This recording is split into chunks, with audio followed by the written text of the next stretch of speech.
Shalom Uvrachá. Nossa parashá nos conta sobre as profecias de Bilam, que elas entraram na nossa história. São comparadas às profecias de Moshe. Bilam, ele profetizou sobre o rei David e sobre o Melech HaMashiach. E olha só, a Torá usa a profecia dele. Está escrito: Lo kam Israel que Moshe od.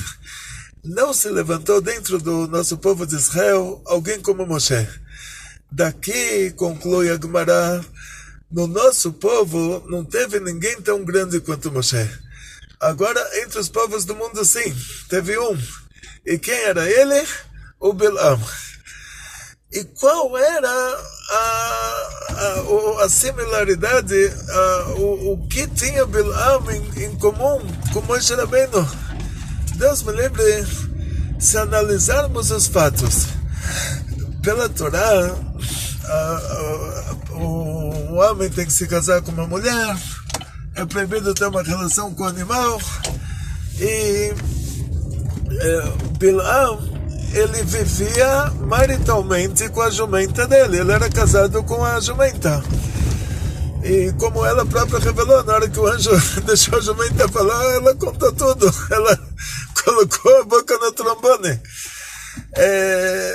Moshe Rabbeinu estava num nível de santidade que Hashem se revelava para ele a ponto de que no caso dele, ele não tinha como ter uma relação com a própria esposa, até porque Hashem poderia se revelar para ele a cada instante. Não fosse isso, ele sim estaria vivendo com a esposa.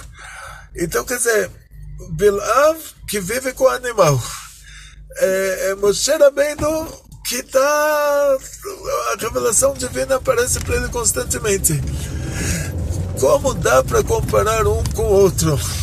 Como podemos chamar Bilam de um profeta a nível de Moshe Rabbeinu, a ponto de a Torá nos trazer as profecias dele sobre o rei Davi, sobre o Melech HaMashiach, e nós recebermos do Bilam a profecia do Mashiach, o que vai acontecer, como vai ser a Geulah.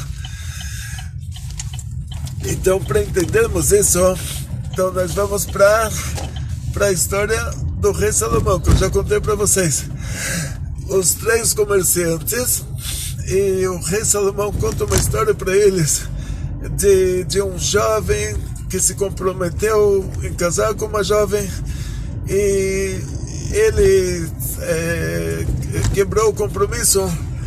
Ele deu para ela uma indenização muito grande, ela desculpou ele, ela foi assaltada. Ela contou para o chefe dos bandidos que essa indenização que ele deu para ela era muito importante, que tinha um valor sentimental para ela. E como eu contei para vocês essa história, se alguém não acompanhou, então vale a pena a partir de agora não perca uma aula nossa, né? Então, na verdade, assim, o que eu conto para vocês aqui é a aula que eu já dei de manhã, e preparei ela de noite, dei ela de manhã na sinagoga, e agora no caminho ela está aberta para todos os nossos simpatizantes. E então essa aula já é de alguns dias atrás, que tinha uma história com o rei Salomão. Naquela época, desde que o Itró deu conselho para Moshe Rabbeinu de fazer governadores de 10, governadores de 50,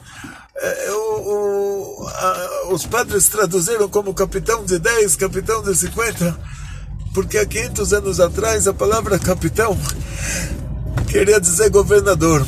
Tinha no Brasil capitanias hereditárias, quer dizer, eram governadores hereditários.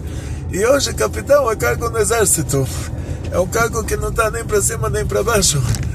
Então, sendo que, infelizmente, o nosso povo pegou aí umas traduções de fontes não fidedignas, essas traduções entraram na nossa cultura pela porta de trás, e agora se a gente fala que está errado, aí vão ter que aceitar que 60 anos estamos errando. Então quem vai assumir uma coisa dessas? Mas saibam que as traduções estão erradas, não é capitão de 10, capitão de 50, é governador de 10. E esses três comerciantes, eles chegou sexta-feira à tarde, eles esconderam o dinheiro no lugar que só os três sabiam onde estava. Eles combinaram que cada um que chegar vai ter que esperar os outros dois chegarem. Para pegar o dinheiro, eles vão pegar juntos. E quando os três se encontram sábado à noite naquele lugar, o dinheiro não se encontrava e eles sabiam que um dos três roubou, porque ninguém mais sabia onde estava esse dinheiro a não ser os três. Eles foram para o governador de 10, governador de 50, governador de 100, até chegar no rei. A coisa difícil se levava para o rei. Então só a coisa mais difícil, que era essa pergunta, ninguém conseguiu resolver. Eles eram três comerciantes honestos, tinham um bom nome, um dos três roubou e não daria para saber quem era. Então o rei Salomão falou, olha, desculpa, não é um caso que nem eu com toda a minha sabedoria consigo decifrar. E muito sucesso, muita saúde, muito dinheiro, muitas felicidades, tudo de bom. Até a próxima, espero que não tenha a próxima. Na hora que eles estão saindo, o rei Salomão chama eles de volta, fala, me quebra um galho, daqui a pouco alguém vem me fazer uma pergunta, eu tinha que ter uma resposta pronta, aí eu vou me consultar com vocês são comerciantes, são pessoas espertas. Teve um caso de um menino, um jovem se comprometeu a se casar com uma jovem, depois ele quebrou o compromisso. Ele deu para ela uma indenização muito grande, que não precisava dar tudo aquilo, porque ela, de qualquer jeito, ela tinha desculpado ele sem que ele desse nada para ela. E olha a grandeza dela, que ela foi desculpar ele. Ele deu todo aquele dinheiro para ela. Depois que ela já tinha desculpado ele, quer dizer, olha a grandeza dele, mesmo sem ter necessidade, ele deu todo esse dinheiro para ela. E ela foi assaltada. Ela era uma jovem corajosa, ela pediu para falar com o chefe dos bandidos e falou para o chefe dos bandidos que esse dinheiro para ela é muito importante, porque é uma lembrança do compromisso que ela teve. E o chefe dos bandidos ficou emocionado e mandou os bandidos devolverem o dinheiro para ela e acompanharem ela até a porta da casa dela, guardar ela, se alguém mexer com ela, morre. E o rei Salomão fala, daqui a pouco alguém vai vir, vai perguntar para mim quem que era o herói da história. E aí os três comerciantes, um comerciante fala, olha, eu acho que o herói da história é o menino, porque depois que ela desculpou ele ainda foi dar toda aquela indenização para ela. Isso mostra que o coração dele é bom de uma maneira assim fora do comum. O outro fala, olha, eu acho que o herói da história foi ela podia não ter desculpado ele, e mesmo assim ela desculpou. O outro fala, olha, na minha opinião, o herói da história é o chefe dos bandidos, porque esse dinheiro já estava na mão dele, e aí ele ainda foi devolver. O rei Salomão falou para ele, agora você vai devolver o dinheiro deles porque você é o ladrão. Ou seja, você se identificou com o ladrão, você é o ladrão. E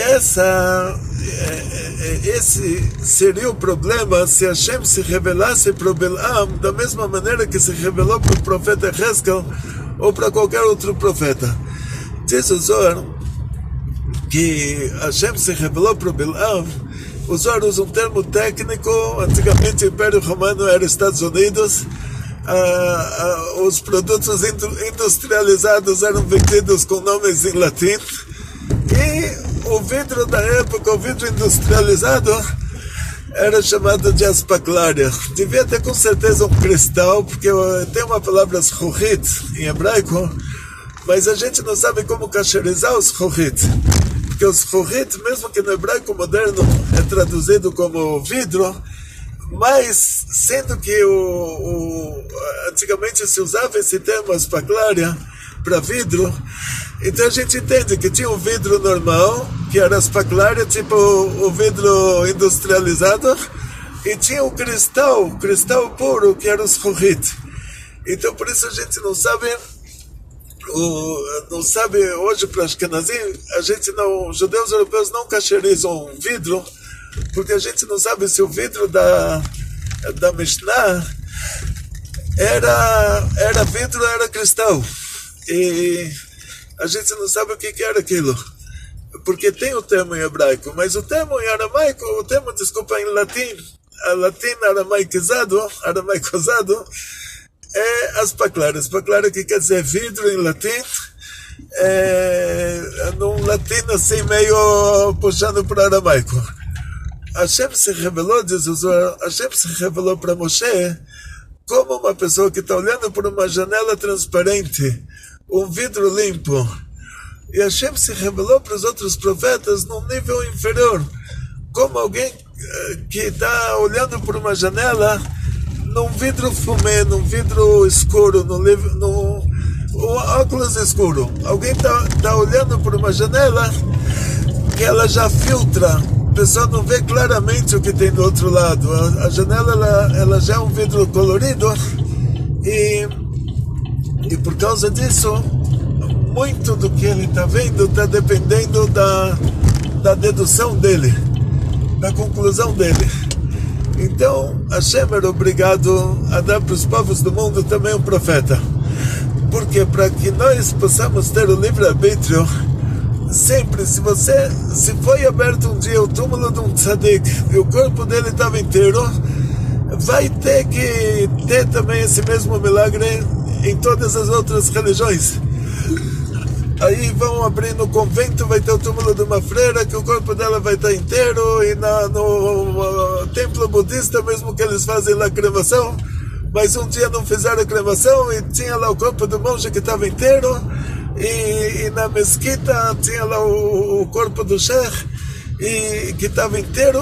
Em todo lugar vai ter que ter um milagre igual para a pessoa poder falar, olha, isso é do lado bom, é o milagre do lado bom, isso é o milagre do lado ruim. Isso é o milagre de Hashem, de Deus, e esse é o milagre da Sitra Achara, para que a gente possa ter o livre-arbítrio. Então, Hashem tinha que dar para os povos do mundo também um profeta. A prova de que ele era profeta, para vocês entenderem por que precisa de uma prova que ele era profeta, tem uma história hacídica muito engraçada. Entra um Rebbe com todos os Hassidim, um Rebbe da Polônia, com todos os Hassidim dele no trem. De repente o Rebbe faz uma cara séria e fala, gente, esse trem vai descarrilhar, todos nós vamos morrer. Vamos falar Tilim, livro dos Salmos. Falar Tilim com todas as cavanas. E eles abriram os livros de Tilim e começaram a falar os salmos com todas as cavanas, e alto, e com gritos, e com lágrimas e suspiros. E depois de algum tempo o Rebbe falou, conseguimos. Anulamos o decreto lá em cima, esse trem não vai mais descarrilhar. E todos viram o grande milagre que o trem não descarrilhou. Aí pergunto para vocês, será que a gente pode contar essa história? Essa história é um exemplo, né? Vocês entenderam que é uma brincadeira. Por quê? Porque não tem nenhuma prova que ele tinha que descarrilhar. Quando nossos sábios contam a história sobre Rabbi Nachman bar Yitzchak, que os astrólogos, na hora que ele nasceu, os astrólogos falaram para a mãe dele que o seu filho vai ser um ladrão. E a mãe pediu para ele de kippah a vida inteira. E no mérito da kippah, ele não ficou ladrão, ele ficou um tzadik. E como a gente sabe que é no mérito da kippah, de ter coberto a cabeça, que isso traz para nós temor a Deus, pode ser um chapéu também, não precisa ser redondinho, pode ser um casquete até. A prova disso é que um dia a kippah caiu da cabeça. Ele estava estudando a Torá embaixo de uma tamareira de alguém que não era dele. Ele subiu, ele escalou a tamareira. Eu já trabalhei com tamareiras em Israel, eu sei a grossura de um cacho de tâmara. Ele arrancou o cacho das tâmaras com os dentes, imagina, e roubou. Depois ele colocou a kippah e foi devolver. Então isso mostra que realmente a kippah que fez a diferença. Os astrólogos da época do Rabi Akiva falaram que a filha dele vai morrer no dia do casamento dela. Então ela, no dia do casamento ela não morreu, Mas no outro dia, quando ela tirou o alfinete do muro de pedras que estava do lado da Chupá, o alfinete que estava no cabelo dela, que na hora do casamento ela tirou ele do cabelo e enfiou no muro de pedras, do lado do lugar onde ela estava sendo casada. E no outro dia, quando ela foi pegar o alfinete, ela viu que esse alfinete tinha matado, estava espetado no olho de uma cobra venenosa que estava na altura do pescoço dela, uma cobra que mata em 1 minuto, que existia naquela época. Não sei se tem no Butantan uma cobra igual. Então, na verdade, essas cobras do Oriente Médio, elas, não sei se tem aqui no Brasil, mas o importante não é a cobra, o importante é a prova de que realmente ela tinha que morrer naquele dia. A prova disso era que se ela não enfiasse o alfinete na cobra, a cobra picava ela. Na hora que começava o barulho do casamento, a cobra ia picar ela.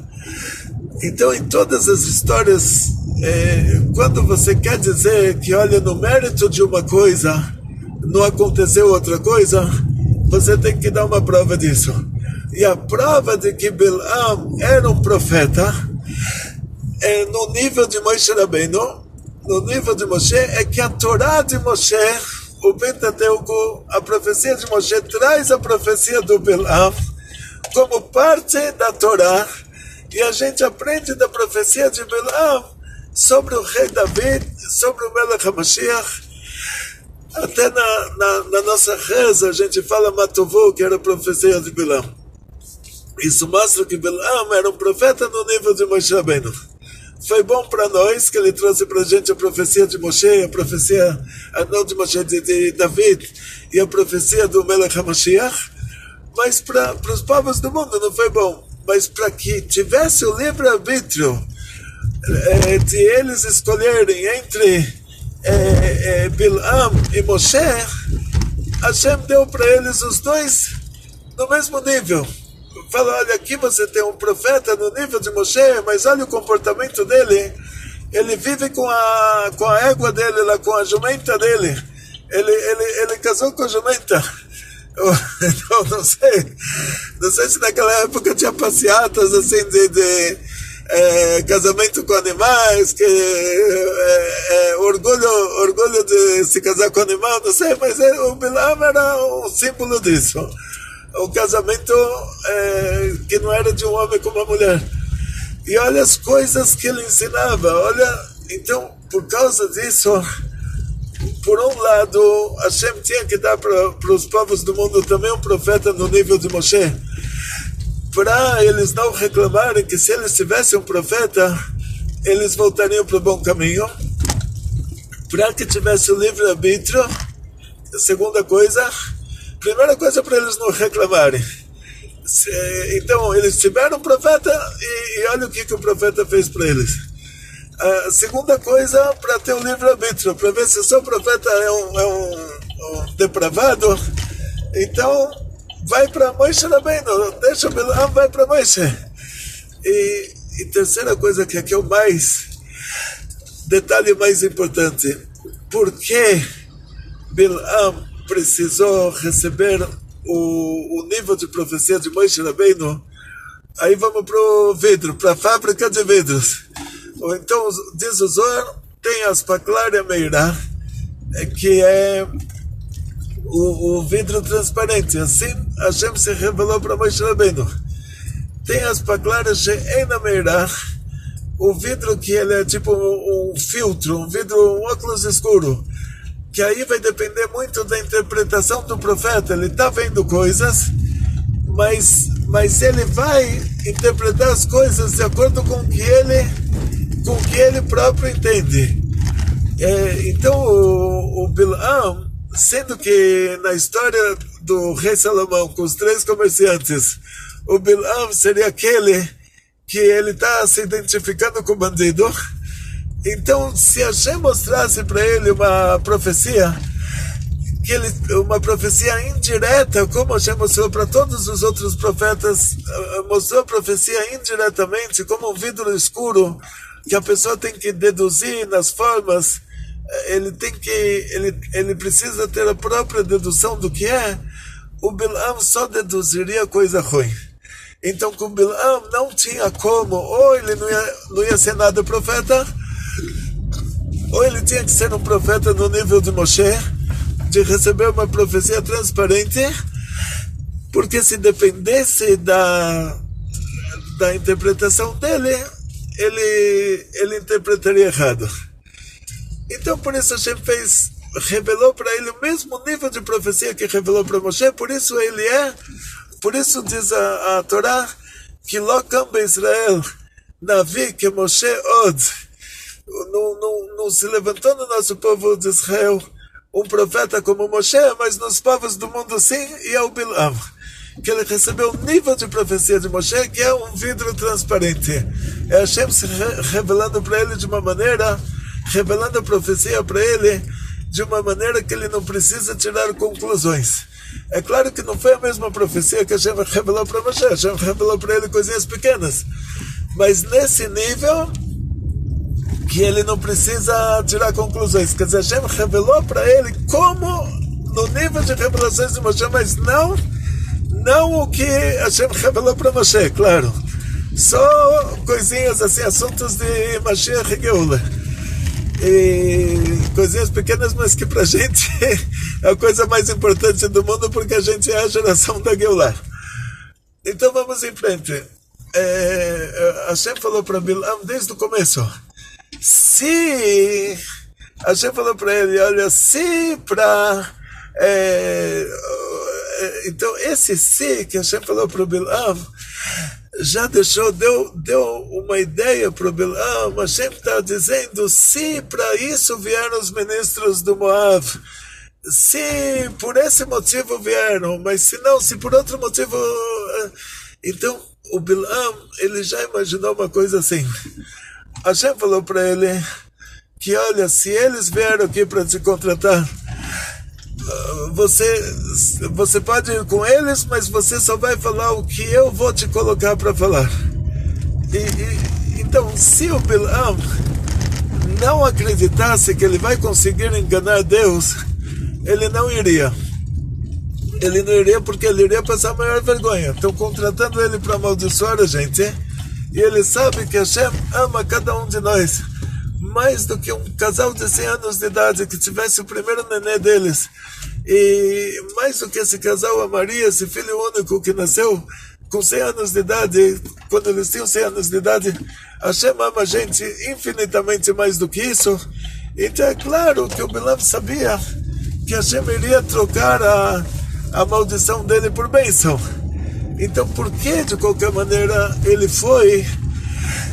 Porque Hashem falou para ele, se para isso vieram esses ministros, se para convidar você para tal coisa, então Bilam, ele imaginou que, olha, Deus tem um limite, ele não sabe tudo, porque ele pergunta, se para isso, talvez seja para isso, talvez não seja. Então ele imaginou assim, na hora que Hashem não estiver focado, aí eu dou um jeito de justificar e amaldiçoar eles. Então essa natureza humana de tentar enganar Deus, ela acontece desde o começo da história. Hashem pergunta para Havá, Hashem pergunta para Adão, fala, onde você está? Aí o Adão fala, uau, Hashem ele acha que, olha, Hashem sabe tudo, certo? Então Hashem sabe onde ele está. Deus sabe onde ele está, não precisa perguntar a Yeka, não precisa perguntar onde você está. Então isso abre para ele uma possibilidade de que, olha, sendo que a Hashem não está sabendo tudo, ele está perguntando onde eu estou, e a gente sabe que o motivo que a Hashem perguntou é para não dar um susto no Adão e Eva, é para começar por etapas a conversa, para eles não terem infarto, né? Mas ele, o Adão, na hora ele falou, Hashem não sabe onde eu estou, então vou conseguir dar um jeitinho. Aí Hashem pergunta para ele, por que você comeu a fruta proibida? O Prietzadat. Aí o Adão fala, a mulher que você me deu, ela falou para mim comer. O que Hashem deveria responder para ele é assim, Deus falou para você não comer, e alguém que não é Deus, no caso a sua esposa, falou para você comer, você deveria obedecer a quem? Mas no lugar disso Hashem pergunta para a mulher, por que você comeu essa fruta? E a mulher fala, a cobra mandou. Então, Hashem vai falar para ela, olha, se Deus falou para você não comer essa fruta, e a cobra falou para comer, você deveria obedecer a quem? Mas o fato de eles terem justificado não quer dizer que eles achavam que no final ia terminar do jeito que terminou, que Hashem falou pro Adão, Beziata Pechatochalech, que você vai ter que ir até hoje, você não precisava trabalhar, sua vida era férias, sua vida era turismo, e agora você vai precisar trabalhar, Beziata Pechatochalech, com o suor da sua face você vai comer o pão, não é passar o pãozinho na testa, é se esforçar, trabalhar duro para ter o que comer. Hashem falou para a mulher que ela vai ter dores de parto. Então, eles não esperavam que a história ia terminar assim. Por quê? Na hora que o Adão ouviu de Hashem, que Hashem pergunta para ele onde ele está, então ele imagina que ele já vai poder enganar Hashem. Ele vai poder, por meio de uma justificativa, ele vai justificar o que ele fez de errado e ele vai passar a conversa em Deus. Então, ele acha que Deus tem um certo limite. Então, ele vai se aproveitar disso dessa maneira. O Bilam também. Ele achou que Deus teve um certo limite. Deus perguntou para ele se para isso vieram esses ministros, esses homens. Então, ele imaginou, ele vai chegar lá. Na hora que Hashem não estiver prestando atenção nele, ele vai amaldiçoar o povo. E depois Hashem vai perguntar por que você amaldiçoou o povo.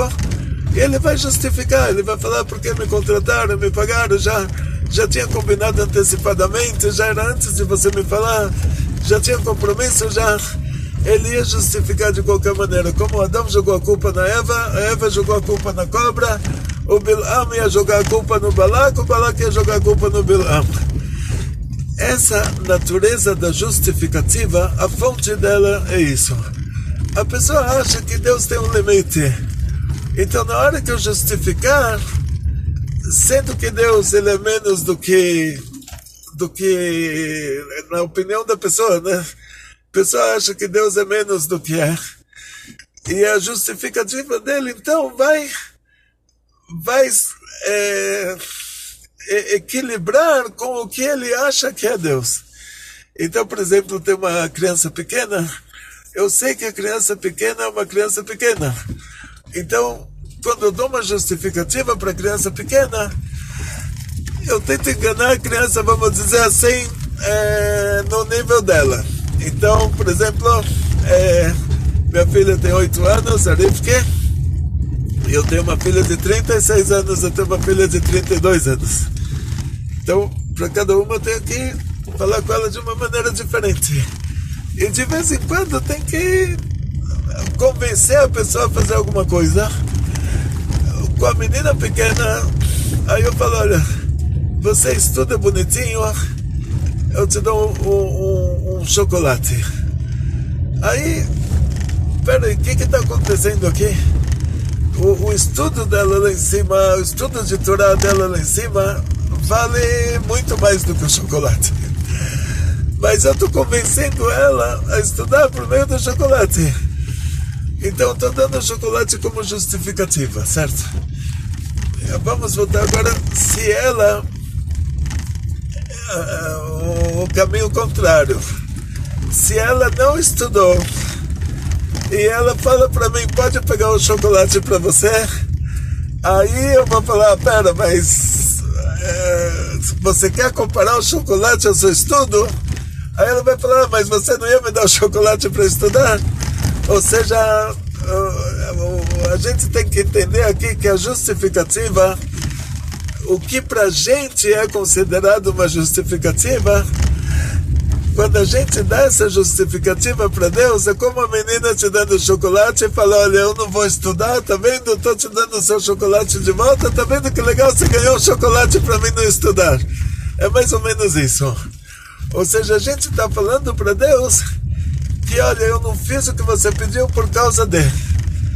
E esse por causa de, enganar Deus não tenho como enganar.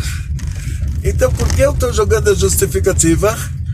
Porque eu estou menosprezando Deus. Tipo, eu estou achando que Deus é menos do que Deus é de verdade. Se eu me lembrasse que Hashem, Deus, é a essência do bem, e a natureza do bem é fazer o bem, e eu falasse, olha, eu peço desculpas, realmente, fiz um erro de avaliação, não vou mais, eu vou me esforçar da próxima vez para não errar de novo, mas não falar, olha, eu fiz isso por causa disso, aquilo por causa daquilo. Na hora que a gente começa a justificar, isso está mostrando duas coisas. Primeiro, que eu acho que Deus é bobo. E isso foi o erro do Bilam. O Bilam, na hora que Deus fala para ele, se para te chamar vieram essas pessoas, e o Bilam fala, pô, mas Hashem não sabe, Deus não sabe por que eles vieram, e pergunta se foi por esse motivo, aí ele acha que ele vai com eles, e na hora ele vai tentar passar a conversa em Hashem, ele vai tentar dar um jeito de dar a maldição sem que... E depois dar uma justificativa. Falar, olha, foi por causa disso e por causa daquilo. Então o que a gente aprende aqui, que realmente, se eu tento dar uma justificativa para Deus do que eu fiz de errado, então quer dizer que eu não sei o que é Deus. Quer dizer que para mim Deus é uma coisa limitada. Aí eu já estou fazendo uma idolatria. Se eu acho que Deus está num nível que eu posso dar uma justificativa, aí quer dizer que eu já mudei de Deus, eu já limitei Deus. Mas eu tenho que me lembrar que Deus é a essência do bem. A natureza do bem é fazer o bem. Qualquer coisa que eu tenha feito de errado, eu me arrependo de ter feito de errado. Peço desculpas para Hashem. Prometo que vou me esforçar para fazer o que é certo. E tento fazer o que é certo. Agora, justificar, falar, olha, o que eu fiz não era errado por causa disso, é você limitar Deus. Aí já não é o mesmo Deus. O Deus que você está justificando já é um Deus que você inventou que ele existe, mas não é Deus de verdade. Porque Deus de verdade, ele te ama tanto que a primeira coisa ele vai dar risada da justificativa. O Adão falou que é por causa da Eva, a Eva falou que é por causa da cobra, mas todo mundo está vendo que, pô, Deus falou para não comer o Pri Etzadat. E a mulher falou para comer, a cobra falou para comer. Quer dizer, todo mundo está vendo. Se você está assistindo um teatro, Adão, Eva e a cobra, e você está vendo que, olha, Deus falou para não comer aquela fruta. A mulher falou para o marido comer, quem que é mais importante, Deus ou a mulher? A cobra falou para a mulher comer, quem é mais importante, a cobra ou a mulher? Aí você ainda vai justificar, você vai falar por causa da mulher, e ela vai falar por causa da cobra. Aí, imagina, se você estivesse na plateia, você ia dar risada. Você ia falar, olha, fala, desculpa, fiz um erro, vou tentar melhorar a minha conduta, mas falar que você está certo, justificar por meio disso que você está jogando a culpa no outro, isso é tentar enganar Deus. Então, se você acha que Deus é alguém que você pode enganar, já não é o mesmo Deus. Então já não é esse Deus o Deus que existe de verdade. Esse já é um Deus que você inventou. E que você pode enganar ele porque é uma idolatria sua. Mas agora Hashem, Deus de verdade, ele ama cada um de nós mais do que um casal com 100 anos de idade amaria o próprio filho que acabou de nascer, o filho único que acabou de nascer. Hashem ama a gente muito mais do que isso. Então Hashem não quer a nossa justificativa. Não quer que a gente se engane, né? Não enganar Hashem não tem como, mas não quer que a gente se faça de bobo. Fazer Hashem de bobo não tem como. Então a gente está se fazendo de bobo, achando que a nossa justificativa serve, muda alguma coisa. Hashem quer que a gente melhore a nossa conduta. E ele está interessado nisso. Ele não tem interesse que a gente se martirize como na idolatria do cristianismo. Ele não tem interesse que a gente se faça sofrer, se sofra, fique deprimido, vai para um psiquiatra, toma um antidepressivo e se interna no hospício. Não é isso o interesse divino? Não é isso que você quer para os seus filhos? Não é isso que Hashem quer para nós. Ou seja, em outras palavras, Hashem ele quer o nosso bem e não precisa justificar, e não precisa achar que, olha, você vai dar um jeitinho, vai chegar uma hora que você acha que Hashem não está vendo, você acha que Deus não está vendo e você vai fazer a coisa errada. Então esse foi o erro do Bilam. Ele achou que tinha um momento que Deus não está vendo. Então ele limitou Deus. Ele achou que tinha um momento que Deus não está vendo e nesse momento dá para amaldiçoar o nosso povo. Então muitas vezes a gente durante o dia acha que tem um momento que Hashem não está vendo e a gente pode nesse momento fazer a coisa errada, Deus não vai ver. E isso é um erro de avaliação nosso. Então a gente tem que saber que Hashem é a essência do bem, a gente tem que ficar feliz que Hashem está cuidando de nós a cada instante. E junto com isso, a gente não vai fazer uma coisa errada, que a gente está olhando para a gente a cada instante, com muito amor e carinho, e cuidando de nós. Como uma mãe não esquece o filho no supermercado, a gente não esquece da gente nem um instante. Então, tzlachá, briut, panasá bechefa, muito sucesso, muita saúde, muito dinheiro, muitas felicidades, e muita alegria. Bekol tov.